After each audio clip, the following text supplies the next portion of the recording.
CEO decides it's about time that he does a sort of performance review with his new marketing director.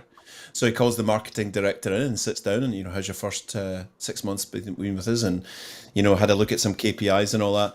And the CEO said, you know what, I'm kind of concerned about some of your hiring decisions.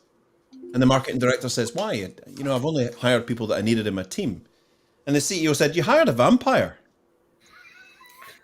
And they said, yeah, I needed that type of person in my team. And he went, what, a blood-sucking undead vampire? And they said, no, account-based marketing.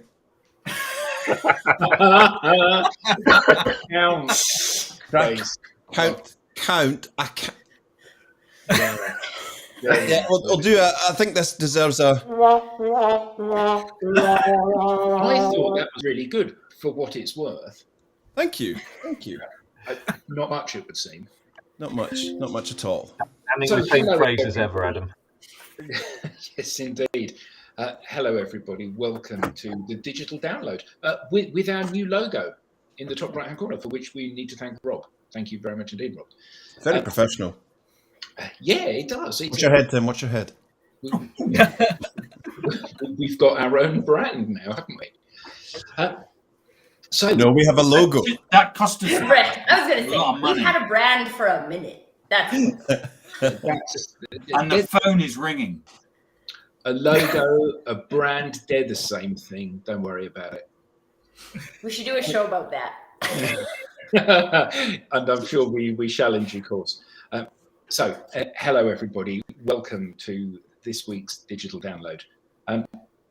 Some of the guys had a conversation following a call that they'd had during the week, and somebody, and I think it was Eric, had read, "The world is in the middle of a polycrisis. Some are calling it a permacrisis." And what we've seen is that businesses around the world are facing all sorts of challenges at the moment. Economic downturn that is disrupting so many elements of their operations, services, activities.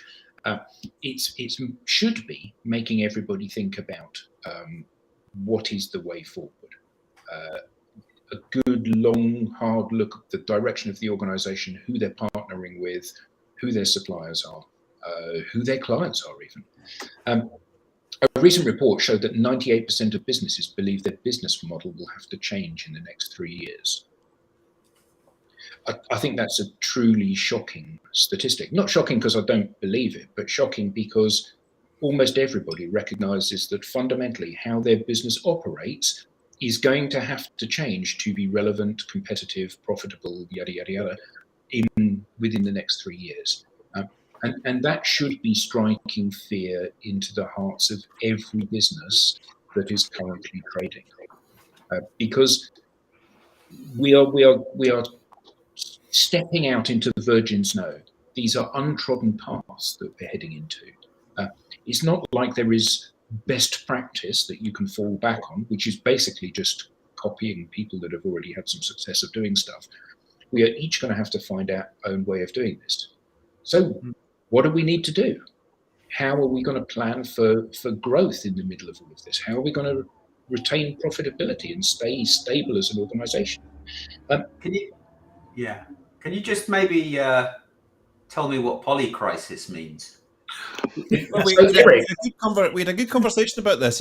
Allegedly, a polycrisis in global terms means a collection of crises. So we've got political unrest, we've got wars, we've got a pandemic, we've got economic instability, we've got energy security crisis. So all of these crises themselves, which are all pretty damn serious, when they're all affecting daily commercial life with the severity that they are, it's referred to as a polycrisis. Wow. Or some are calling it a permacrisis, where elements and strains of the results of the combined crises together, the polycrisis, stay for a generation. Wow. A gaggle of crises. A gaggle of crises. I wonder what the collective noun for crises is. It's called a don't panic. A cold call. A cold call of crises. No, but I think everybody's already called it a polycrisis. Yeah. Yeah, indeed. Problems are occurring in a new way. Yeah, as Andrew says, for some companies, that's a busy Wednesday. Yeah. It's a busy Wednesday, crikey. Because for some people, there's crisis and there's lots of crisis. Yeah, you just don't understand. There's normal crisis and there's like this company's levels of crisis. So can I chip in with your question, which was how do we get out of this? Yeah.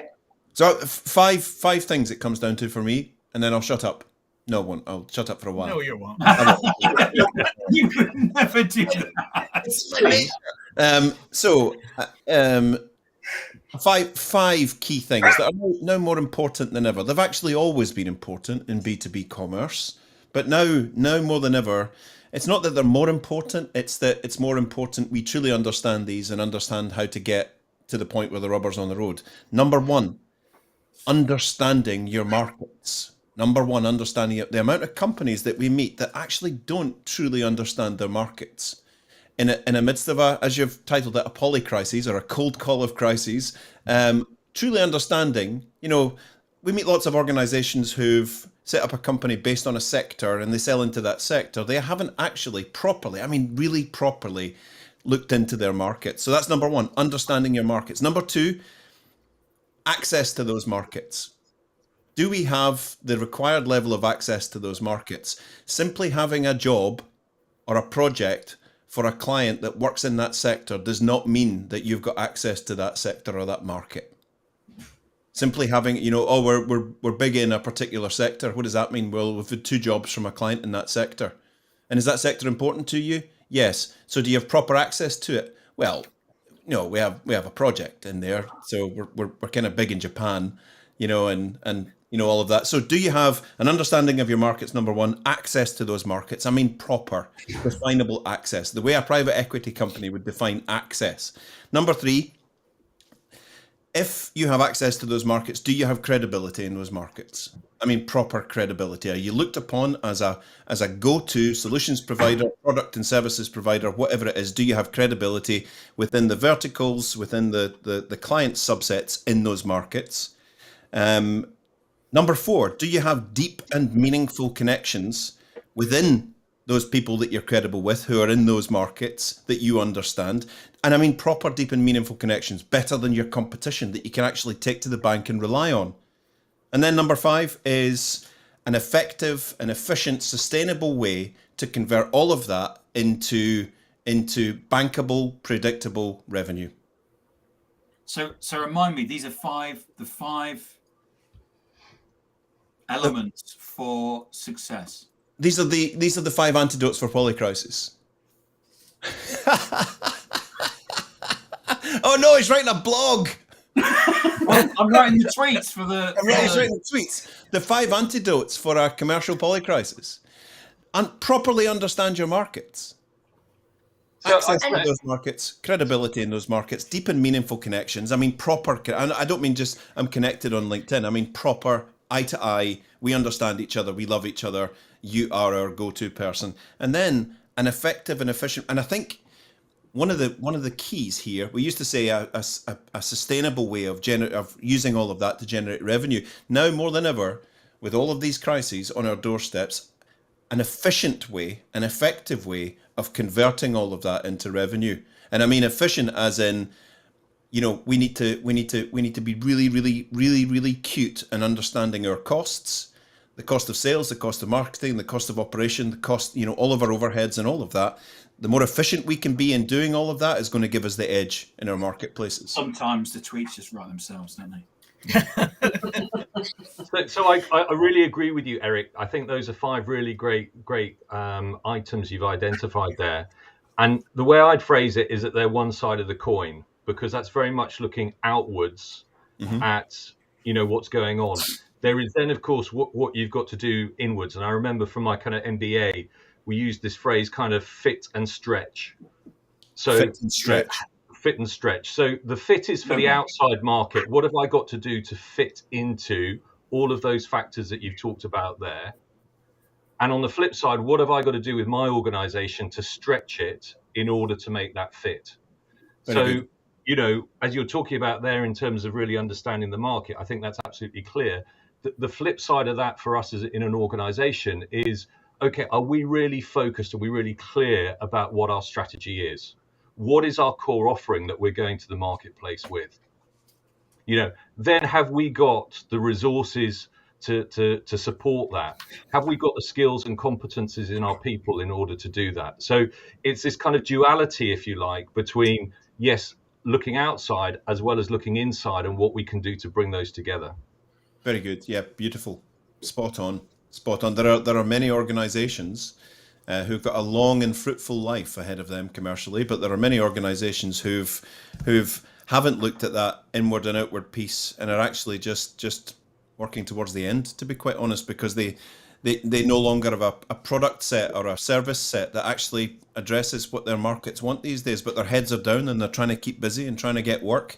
Understanding all of that, I think, is absolutely key. Leah's putting some gold in here. Leah's always putting some gold in there. But one of the other things I wanted to point out based on what you were saying, Eric, because you used the word proper a whole bunch of times. Yeah, and sorry. I think this is I think this is an important thing for people to notice, is that a lot of times we think we're doing these things, or we're doing these things at like a very surface level, and we're not creating real deep, meaningful connections, right? Like, we're connecting with people on LinkedIn and we're like checking a box, but we're not actually doing it properly so that it resonates with people. And so I think it's just a good reminder to say, like, it's not just about checking the boxes, know your market. Okay, I did one customer survey and now I know my market. Do you really, is that enough? Is that proper? So I think that's another thing we can look at on when we're doing these things. How deep are we going? And are we going deep enough for it to be meaningful? And I think an example of the depth that we're going to have to go to, being brave enough to say our model doesn't work anymore and we have to redo it. Just like Leah's saying, I see revenue recognition as the driver of experience and infrastructure, but she's proposing a hybrid model with a centralized RevOps leaders and embedded specialists in departments, for example, marketing, sales, and customer service. So that is being, on the face of it, or from the outside, might seem a fairly radical restructure, but actually it might be more in harmony with, as Will said, do we have the resources? Do we have the right kind of internal setup to be able to take this to market and convert it? The word I bring, Tracy, with what you were saying there in kind of purpose is intent. It's one of my favorite words, because, when we have an idea, are we actually really following through? It's not just a tick box exercise. We are really serious about this, and we're going to be focused in the way that we're going to go about it. Oh, it's all got a bit somber today, hasn't it? You start with Polycrisis. Which what other way do you think you're going to go? Exactly. I wanted to go back to the initial statement. We said 98% of business leaders believe their business model needs to change. So my question is, what about the other 2%? I'm reminded of an old quote from the movie Moonstruck. Olympia Dukakis. Snap out of it. Isn't business always about change? Yeah. Why is it such a shock that 98% of business leaders think their business model is going to change in 3 years? Surely 100% of business. 2% don't. Yeah. There's a great. I mean, we've heard so much about VUCA. The volatile, uncertain, complex, and ambiguous world that we live in. And there's a really, I'll put it in the chat afterwards, there's a really good website you can go to, which has this thing called the World Uncertainty Index. And it charts back uncertainty for about the last 30 or 40 years. And what you can see in the last kind of 10 or 15 years is a significant up-ramping in terms of the uncertainty that's out there. These events that are coming along, the things that nobody could predict are just coming along with a much more regularity. So I think one of the things that's key for organizations, and it's a little bit glib and easy to say, but we have to live with this uncertainty. We have to become more agile. We're not going to have all of the answers. We're not going to be able to predict what's going to happen, in 6 months' time, let alone a year or 2 years' time. So part of it is around kind of planning different scenarios that you think might happen, but not just focus on one, and then being prepared to switch depending on what eventually comes about. I haven't done that for a long time, but there was... Eric, you used to work for a company, didn't you, when they had a risk register at the board level? Yeah, absolutely.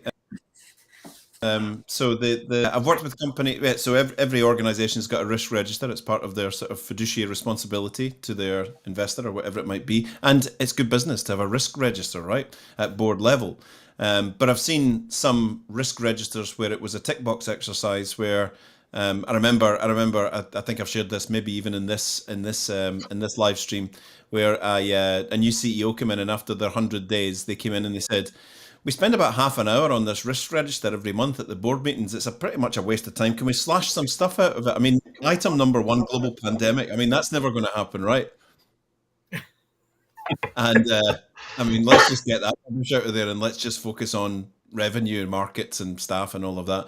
But I've also worked with organizations where I've joined boards, and scenario planning as part of the risk measurement and risk assessment process was a thing they took really, really seriously. Scenario planning. What if?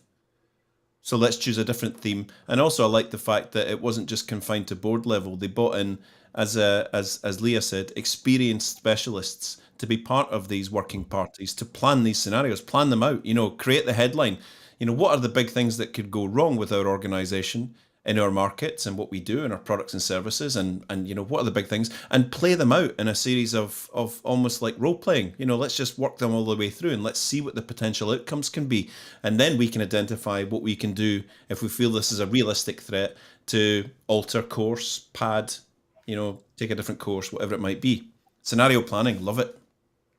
So I'm teaching a business fundamentals class right now, and next lesson is teaching the students the basic SWOT analysis, strengths, weaknesses, opportunities, and threats. And the typical reaction when we talk about threats from the students really is the hand shrug emoji.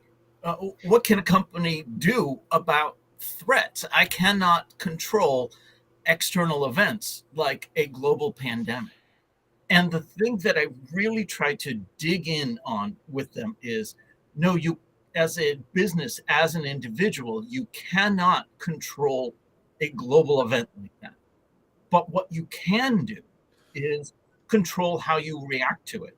You can plan for things, and you can plan for how you're going to respond to it. Can you plan specifically for a pandemic? No, but you can plan for a significant business disruption, whether that's a pandemic or a labor strike or political unrest or supply chain troubles. Oh my gosh, we have all of those right now. Let's call that a polycrisis. But what you can do is plan for how you're going to react to these things. And by planning, you're putting yourself ahead of apparently 98% of the other businesses out there. Good point. So is it I think it is that kind of planning and that's flexibility. I was reading a book the other day, and they were speaking to the guy who was in charge of Tesco's during COVID, and he said, before COVID struck at the beginning of 2020, our plan in terms of doing deliveries to people was to increase up to 600,000 deliveries over 3 years, from 2020 to 2023. He said within four. And Tesco is a grocery store. Yeah, it's like Walmart. It's the biggest one in the UK, so it's like Walmart. And 4 weeks into the pandemic, they were doing 1.3 million deliveries. There you go. So there is an organization. Everybody got hit with the same problem. They had their plan. This was going to be steady. This was going to be the growth in the next 3 years. This event happens.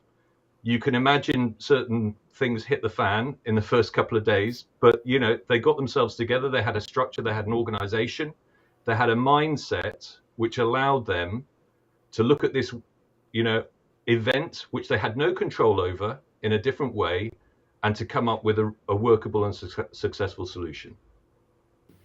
You know what this is making me think of too, because I've seen this in like contracts so often, is you have all of your like clauses about if there's a disruption to business and weather and all these things, and we're not liable, right? We put all those things in a contract, but we don't actually go the step further of planning. What if that did actually happen? How would we? Maybe I'm contracting myself out of serving my clients in that scenario, but my business still has to run, right? And my business doesn't run without clients. So it was just, I don't know why I was thinking that. I always think back to ask any business leader if they've got, as part of their risk register or risk planning or whatever, do they have a business SWOT analysis like you were talking about, Rob? And everyone will tell you yes. How many people have said that we did a SWOT analysis and it changed our view of what we need to do because we identified a significant threat or weakness? That SWOT analysis done, in the folder, on the shelf. Let's go to work. So can we talk about this? Because if minus these 2% of people, but if 98% of people think they need to change their business model, and I think a lot of people, I agree with Leah. I don't know how much architecting goes into this in the first place, but a lot of people, I think, this kind of go into like, I create a business model and then I run my business model.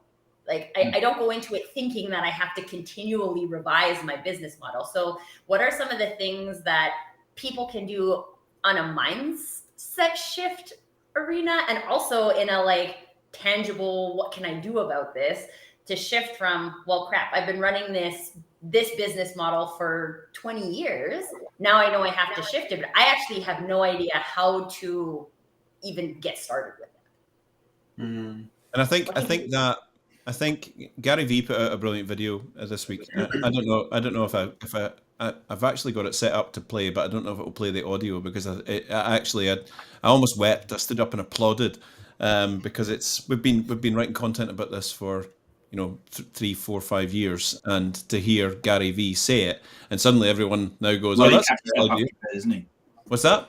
He catches up after a bit. He catches up after a while, yeah, exactly. But he spoke about business truths, and he spoke about that need for business honesty. And I think for me, the businesses that are sitting down with the team, whether it's the leadership team or they want to extend that a wee bit more, I wish they would, and bring in people who can make a difference in the business, and actually sitting down saying, listen, there's some stuff going on right now.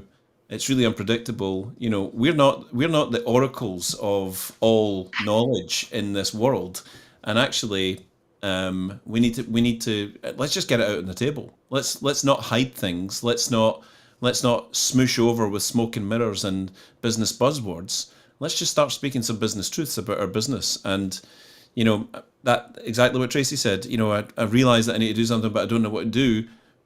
Maybe 10 people will come up with the answer.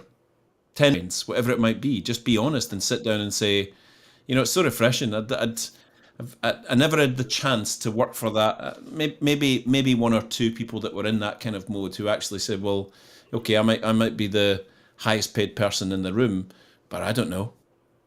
I don't know. It's so refreshing. I don't know, but I'm sure we'll come up with the answer. Have you heard of the company Gravity Payments? No. Okay. It's a U.S. kind of like mobile, Rob is saying yes, a U.S. mobile, like banking processing organization, but it's run by a gentleman by the name of Dan Price.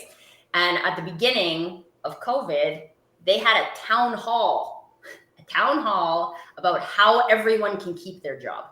So their intention was for everyone to stay employed throughout the pandemic. They were losing client accounts because everybody was losing client accounts. And it wasn't Dan Price who showed up and was like, this is how everybody's going to keep their job. He's like, everyone from the janitorial staff to me are keeping their job. I don't know how to do that. How are we going to do that? And every single one of his employees stayed employed during COVID. They took a pay cut that they all agreed upon, or they voted on anyway. and with a like payback plan. So once their business came back, all the employees would make back the money that they traded to stay employed during the pandemic. And I was like, this is just such a great example of what could be possible. One, when you are really clear on your intention, like my intention isn't to create a certain amount of profit during this. My intention isn't to, because your intention could be a lot of things. My intention is to keep everyone employed. And as a team, we're going to figure out how to do that. And I think it's still unusual, unfortunately, in the business world for a leader to say, like, I need my team. I need my team to help me figure out how we are going to do this. Not how I'm going to do this, how we are going to do this. Great example. Andrew says, are you actually saying that business leaders should be honest with their workforce and ask them for suggestions on how to improve the business? Normally, any meeting like that is the most quiet meeting ever. I know what you mean, but I've found over the years that they are pretty quiet if the culture hasn't experienced that before. So if it just becomes the cultural norm where we're in this together, then those meetings are usually a bit more normal, normally a bit more loud. Yeah, and I think that's the difference in the scenario with like a Gravity Payments, whose company is built on, this is a people company, right? Everybody makes, like, there's a very small window of what people make in terms of their salary, right? So the difference between someone who cleans the toilets and the CEO is very small, right?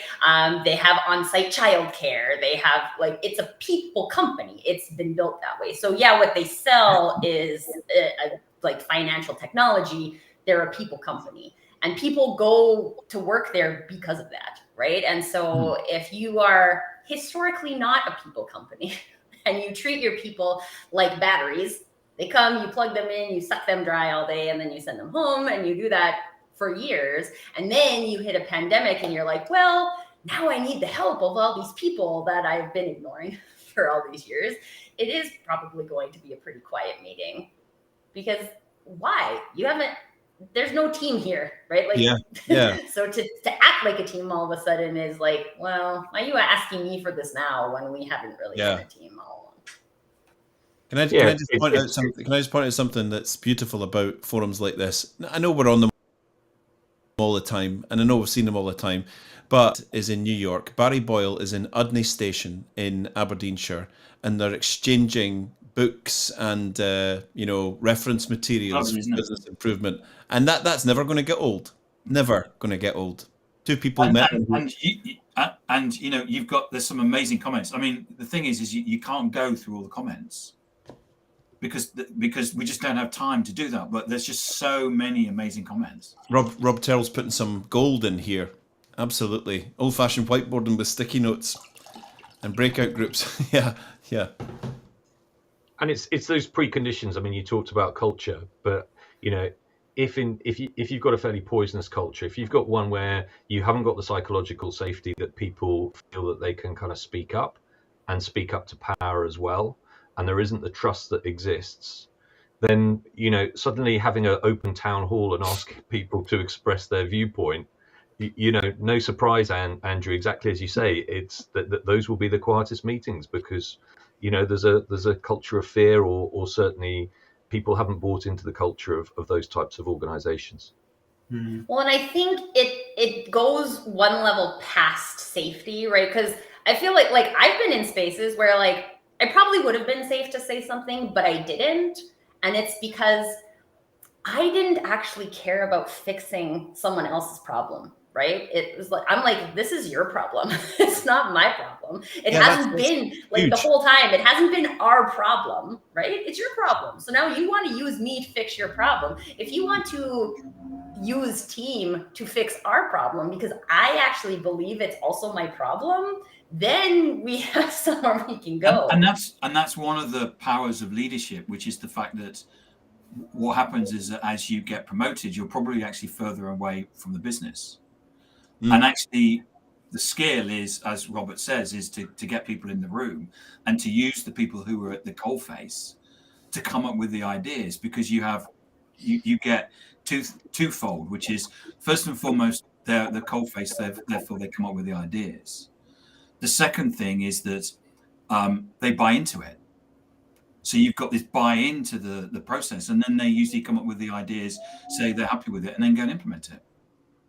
There's if someone knows the exact measurements of this is, I hate doing this, but there's a wonderful story about Volvo back in the day who sat everyone down and did exactly that, and said, look, we're looking for efficiencies and we're looking for all of that, and in fact we're going to incentivize you. So if you can come up with, instead of just coming in and clocking in and doing what we ask you to do every day, if you can think of really cool ways to chop a couple of hours off or whatever. And one of the guys, he was relatively senior in terms of workforce seniority in the painting division. And he sat down with a little piece of paper one day and he said, let's get it down to brass tacks here. Like for every 1 litre of paint that we use to paint a Volvo car, we probably lose about a quarter of a tin in overspray. That quarter of a tin, based on annual spend of tins of paint, is millions and millions of krona. Millions and millions of krona. So if we can chop that off or even make a dent in that, we can save millions and millions of krona. So he went away and worked up with some stuff, and he came back and he said, magnetized paint. Magnetized paint. Well, don't be so ridiculous. Well, our paint's got metal flakes in it. Why don't we magnetize the paint? Get some scientists in, pay them a few bob to come up with a system where we can magnetize the paint. Revolutionized painting for automobiles. Now everyone does magnetized paint because you almost minimize or eradicate any overspray with paint. Put robots in there as well to do it, and wow, you're in absolute clover. He became a millionaire, that guy, because they gave him a percentage of the save. There's the bloke that came up with the idea to put matches, and you get sandpaper on one side, and he came up with the idea to only put it on one side. And he came up with the idea, and he said, if you give me a percentage of the savings, then I'll give you an idea. And they did that. Yeah, incredible. But not everyone's going to get percentages and millions of krona, stuff like that. So. Sometimes it's nice to come up with the idea and say, I did that. Yeah, but I mean, if the whole driver behind all of this is company pride, if you like working here, let's make it a place where we can continue working here for years. Let's make it better. Let's get to the point where we're paying bonuses out every year, because that's the kind of position we want to be in. We want to be creating a great place to work that you want to work in, that you tell people is absolutely great to work at, and you actually get nice bonuses every quarter or every year or whatever it might be, and we have a great working environment. That's the win. That's the win, maybe. So what percentage do you think of this 98% of CEOs that have said they will change or want to change their business model, do you think actually will?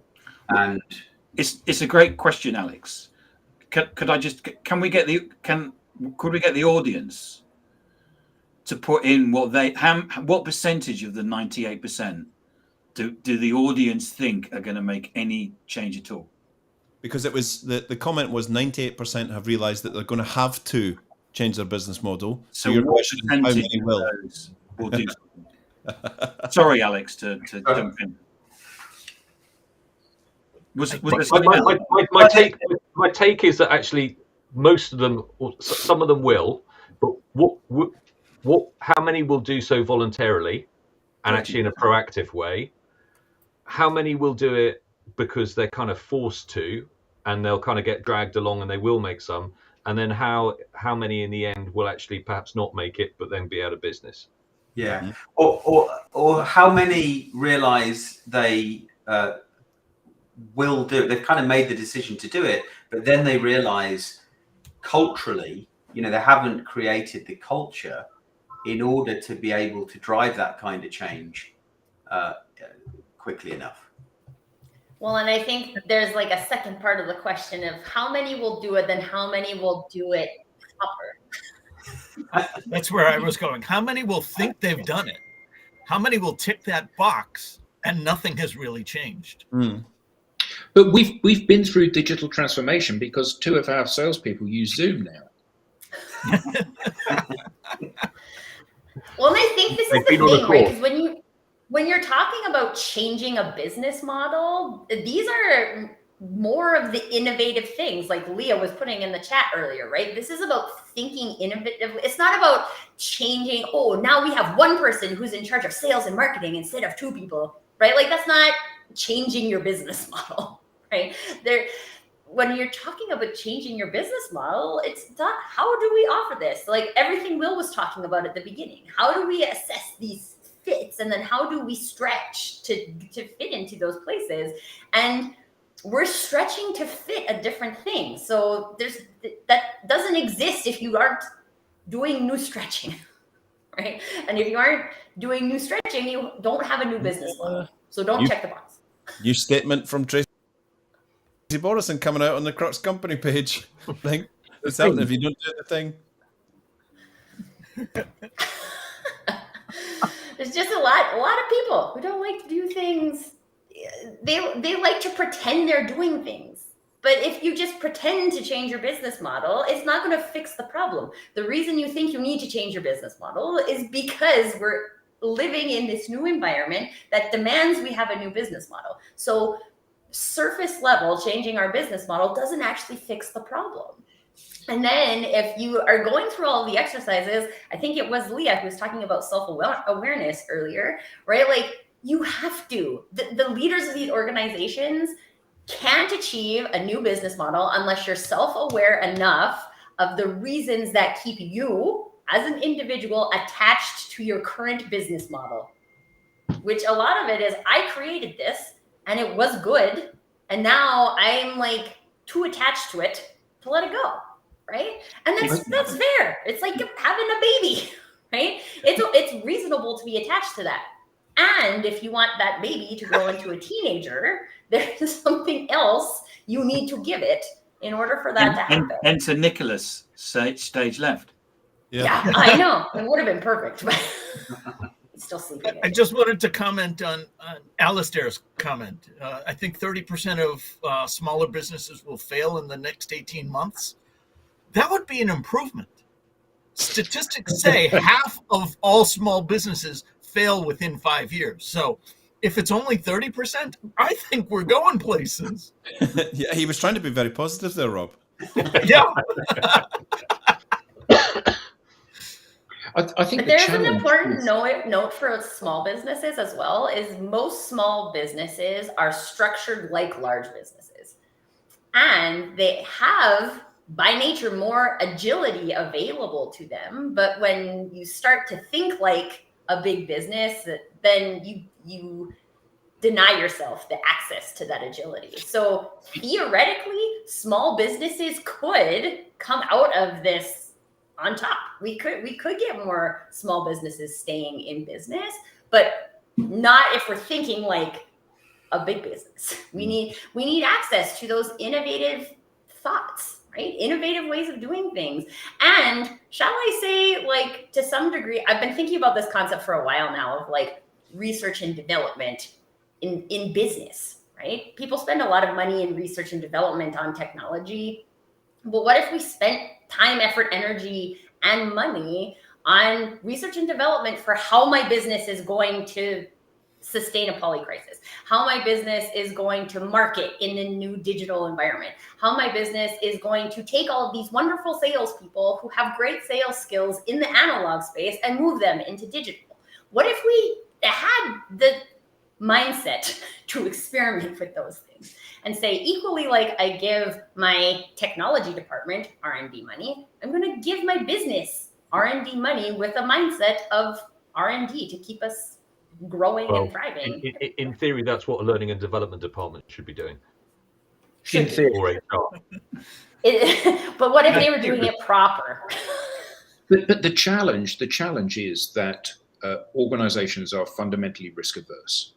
So what organizations want is best practice guides that they can follow, written by large consultancies, to minimize and mitigate the risk of doing something, in quotes, wrong. The problem with that mitigate the risk or lay the blame? Well, yeah, a bit of both potentially. But I think that the challenge is that we are heading into uncharted waters here. And because of that, there is no playbook for what needs to happen. Organizations need to be brave and try lots of different things to see what works and what doesn't. You can't wait for a stick in the mud, old-fashioned, slow to turn and develop things consultancy to give you a playbook on something which won't work by the time, even if it's the right stuff, things will have moved on by the point that they're in a position to be able to help you implement that. So it requires a change in culture to allow people to experiment and be brave, doesn't it? I think it comes back to that kind of VUCA argument and the uncertainty. I mean, there's always a level of uncertainty in whatever business context you're in. You know, in the last 10 or 20 years, people will have been saying there was uncertainty. It's just that kind of level and the frequency of it was less. You know, if you go back to the Wall Street crash, you know, when that happened, there was a hell of a lot of uncertainty because no one had an experience like that before. You know, so these things, there are kind of patterns. It's how you deal with them, the kind of the resilience that you've got both in individuals and in the organization, and that ability to adapt to the circumstances in which you find yourself. But can't we? Leah just made a comment about challenger brands. I mean, one of the things that you can do as a business, if you're cash rich or your share price is high, is just go out and you don't have to do anything. You just go out and buy the challenger brands.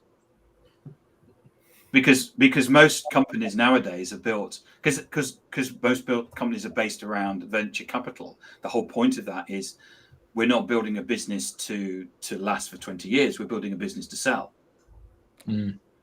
Therefore, if someone turns up with a big enough checkbook that's in crisis, Adam and I have worked and Alex have worked for an organization that went out and spent 30 billion on small businesses because they didn't have the ability to actually do the R&D and do the development themselves. So it is possible to do that. It is. I'm just putting up. It is possible, and the interesting thing, certainly in the experience that I've seen with big organizations doing that, is when the little organization comes in, they bought them for a particular reason. And once they're subsumed into the mothership, funnily enough, all that competitive advantage that they had, starts to get diluted and diminished because you start getting all of these extra costs of being part of a large organization. Yeah. It's like the Borg. You get assimilated. Yeah. For those that don't know, it's a Star Trek-y thing, and you get assimilated. 7 of 9. But I mean, there's when you do mergers and acquisitions, you expect a certain amount of people to leave. But if you're in a situation of a polycrisis, what you'll find is that the people won't leave, because I've seen that as well. In fact, there weren't enough people leaving, so you then actually have to make the people redundant that you've actually just bought because they weren't leaving enough. And that we've seen that experience as well. But I think what's interesting. And our friend Craig Allen put a post out today about kind of Microsoft and Google shedding a lot of jobs in the last couple of days. I think it's very insightful that, Musk did that with Twitter 2 months ago when he bought it, and everyone said he was crazy. And now you've got some other tech giants who, are following in a similar stream. I think there is something, in organizations at the moment, they've recognized in the last 4 or 5 years, we need to bring our costs down. We want to be able to do more with less, which is a kind of key driver. And there's this kind of outsourcing element as well that starts to come in. So I think, organizations need to look at the kind of broader ecosystem of what's out there. They're probably looking at, okay, what's the things that we really need within our organization? Where are our key competencies? Where are our real strengths? And some of those ancillary things, how do we manage those in a different way? So can we be more flexible and adaptable? Can we outsource this? A variety of other ways that they're looking about how they manage that situation.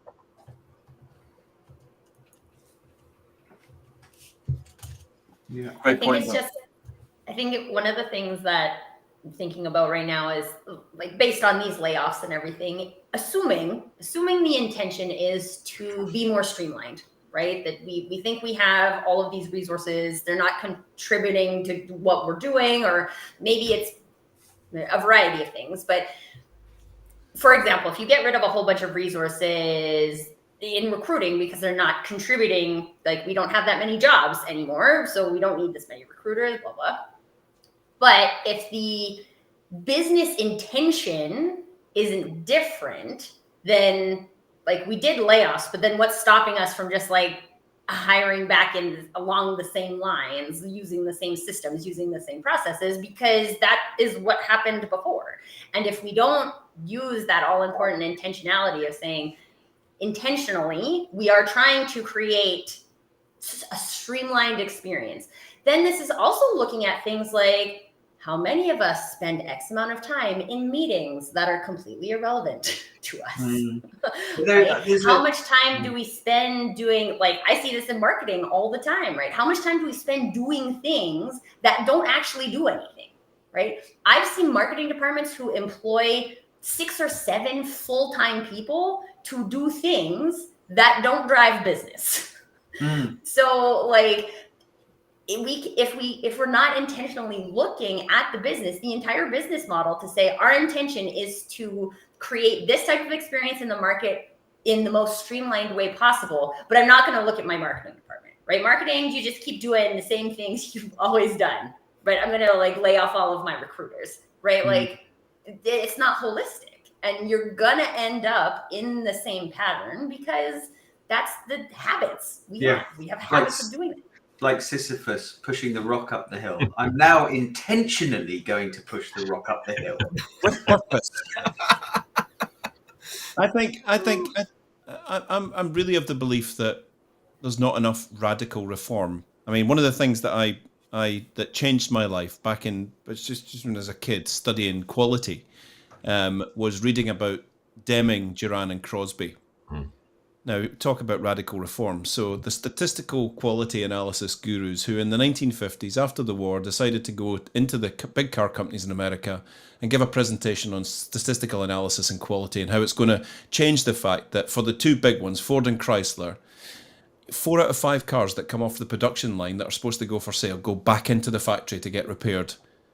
And now let's examine the costs associated with that and the reworking and the staff that you need to have and the blah and the blah and the blah and the blah and all of that. And let's get to a point where we understand why this is happening, eradicate those problems, and make sure we get down to an achievable target. Can we get down to 2 out of 5, 1 out of 5, none out of 5? Zero defects. Zero defects. They came in, they presented their science on statistical analysis and quality and how we can measure all of this and we can make incremental change all across your massive organization. And Ford and Chrysler both said, thanks for coming. That was a great session. Right, guys, back to work. I get that read work doing. And just what Leah said about they got on the plane, damaging and across. Where did they go? Japan. They went to Japan, where they were put up in pedestals. So they started spouting their musings and their teachings to the science community, engineering and technical community in Japan. And instead of kind of like chortling and giggling and yawning, Japan said, well, we have very limited resources after the war. We've got very limited skills. We don't actually have a lot of money.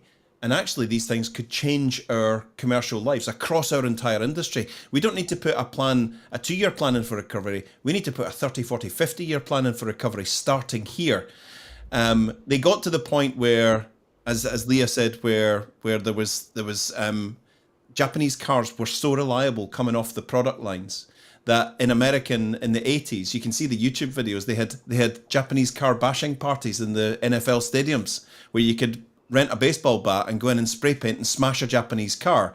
Because, if I go out and I have to spend $15,000 on a Ford and it's just got all the basic kit and it's going to break down in 2 months, or I can buy this Datsun or Nissan and it's got more kit on it and it's got a guarantee that it's going to be okay for 3 years and it's never going to break down, and it's $11,000. That's what loads of people were doing.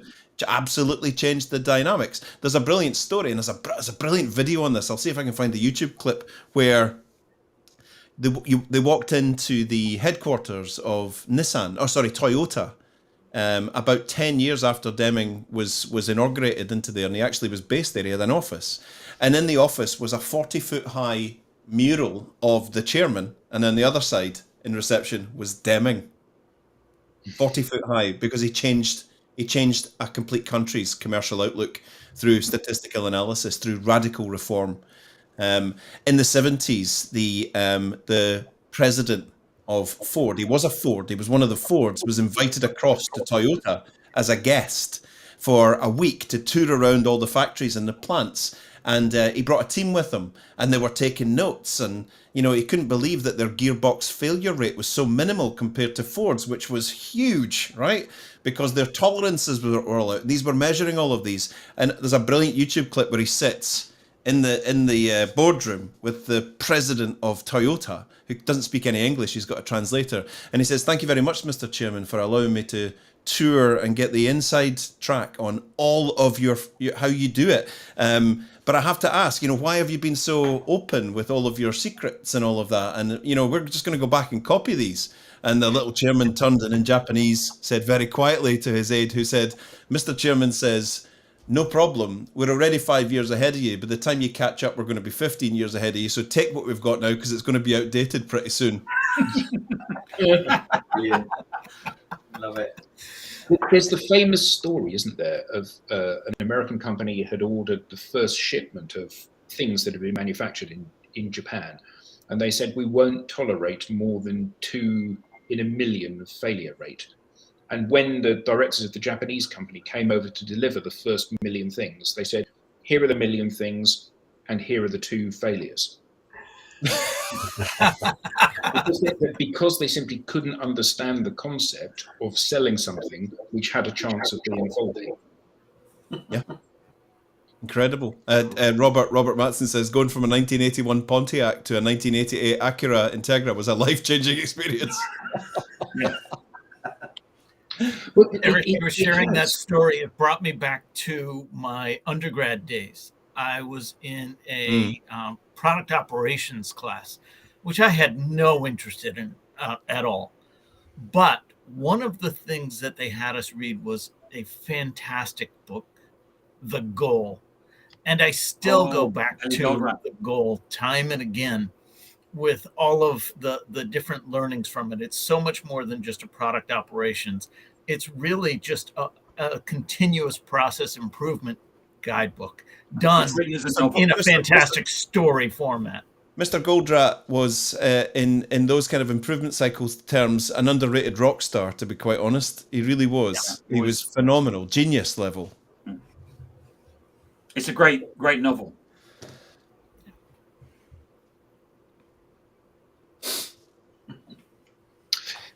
So, Polycrisis. Well, we need a poly solution. Polycell. Polycell. Plaster over it.